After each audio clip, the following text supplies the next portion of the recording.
If your mind never shuts off, watch this. That's the title. You don't stop anxiety by trying to eliminate it. You stop suffering by changing your relationships with it. Don't treat it like illness or an enemy. Listen to what it's saying. Listen to what it's trying to protect. And be kind to yourself. Quick question. What if the thing you're most anxious about is the anxiety itself? Like, your body sends one wave of anxiety, and you respond by panicking about the wave. And then you get a second wave, and then a third. Today, I want to show you how to break that loop. Hi, my name is Christian, and yes, right now, I'm anxious. I'm anxious I'll forget what I wanted to say. I'm anxious you'll disagree with it. And 30 seconds ago, I was anxious about the lights in this video, that it was going to look bad.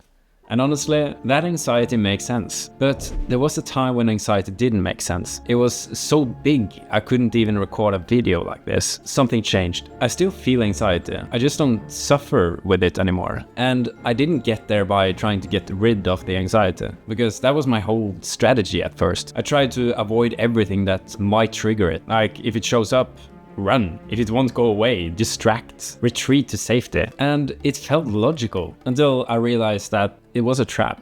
You don't get rid of anxiety by trying to get rid of it. In fact, trying to eliminate it often teaches your brain this feeling is dangerous, so it comes back louder than before. So let's do a weird thought experiment. Imagine a world with zero anxiety. What does that world look like? This video gets 0 views. Because anxiety is the feeling that says, this matters, pay attention. It's what nudges you to show up on time, study for a thing, prepare for a date, reread the important email before you hit send. So anxiety isn't automatically the villain. Sometimes it's the reason you do the things that create the life. There are 2 groups who don't feel anxiety: dead people and psychopaths. And I'm guessing you don't want to be either. Now, obvious point. High anxiety for a long time feels horrible. It can dominate your days. It can start to define who you are. So of course you think, get me out of this. And that's usually when people go to a doctor. I'm a big fan of doctors. They saved my life. But anxiety is tricky in a 10-minute appointment. Doctors are restricted by time, which they don't have enough. Specialism, they're not mental health specialists unless they've trained further. Resources, waiting lists can be long, and sometimes the only quick lever left is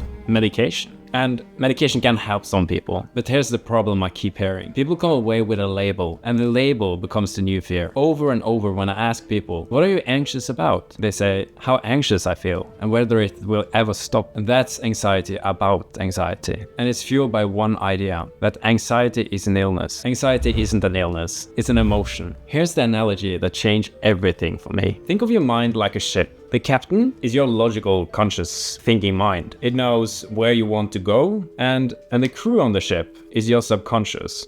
They operate the ship. So they run your automatic patterns like thoughts, emotions, and beliefs. So your crew triggers emotions for a reason. If something feels dangerous, fear shows up. If something feels unfair, anger shows up. If something matters in the future and you can't ignore it, anxiety shows up. So anxiety is basically the crew saying to the captain, oi, pay attention, this matters. And here's the important part. Your crew has one job: steer you toward the best chance of happiness. Safety is part of happiness. So the crew often tries to keep you away from storms. Even those brutal thoughts, I'm not good enough, I'll fail, I'm unlovable. They're not trying to sink the ship. They're trying to steer away from situations you might not cope with. But the crew has old maps. They learned a lot when you were young. Some of it doesn't apply anymore. Some of it is run. So yes, your anxiety can misfire, but the misfiring crew is not an enemy crew. So here are 3 things that help me stop suffering from anxiety. Number 1, refuse the I am broken story. Of all the things I could be anxious about, I decided not to be anxious about feeling anxious. Every time anxiety showed up, it had a trigger, a thought, a situation, a meaning. That alone changed everything. Number 2,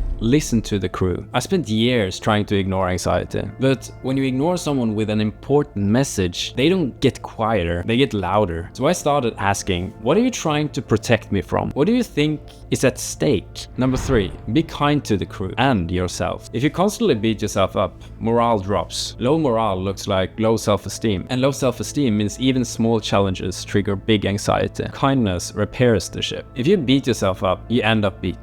If you build yourself up, who knows how far you can sail? I can hear some of you saying, if I accept anxiety, won't I just stay anxious forever? No, acceptance isn't surrender. It's removing the second arrow. The first arrow is, I feel anxiety.